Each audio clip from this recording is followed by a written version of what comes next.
odatda Jabroil alayhissalom bir arobiy ko'rinishda kelardilar. Yoki hech kim ko'rmasdi-yu, Rasulullohni bir yuk bosar edi, shunda vahiy kelar edi, Allohning xabari kelar. Bu safar Jabroil alayhissalom keldi, Rasulullohning yelkasiga boshini qo'yib yig'lab yubordi. "Ya Jabroil, nimada tabki? Ey Jabroil, nima yig'layapsiz? Qad jaa xabarul qiyoma, qiyomatning xabari kelib qoldimi?" "La ya Rasululloh, yo'q, Rasululloh, qiyomatning xabari kelgani yo'q. O'g'lim tuzalib qoldi deb xursand bo'lyapsiz. O'g'lingizni yaxshi ko'rasiz" dedilar. "Ya Jabroil, o'g'limni dunyoga ishonmayman. Haqiqatda yaxshi ko'raman. Juda ham o'g'limga muhabbatim baland" dedilar. Jabroil yana yig'ladilar. "Ya Rasululloh, men bilan birga kim kelganini bilasizmi?"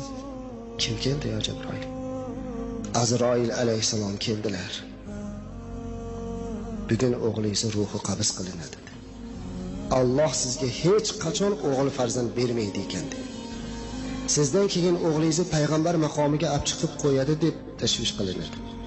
Hamda dedilar, la yajma'ani muhabbatayn fil qalbil wahid.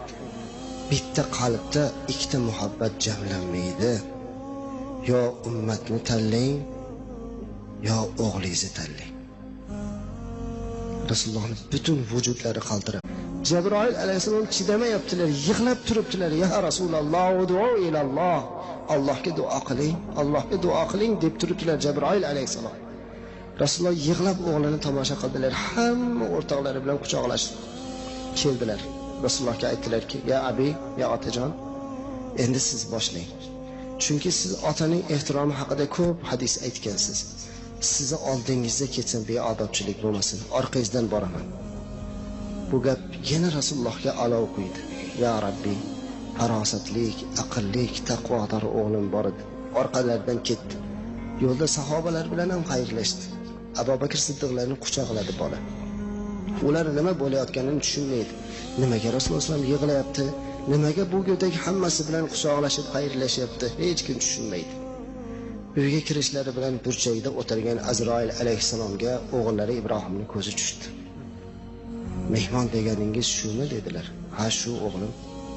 Otajon, bu mehmonga qarasam qaltirab ketyapman, qo'rqib ketyapman."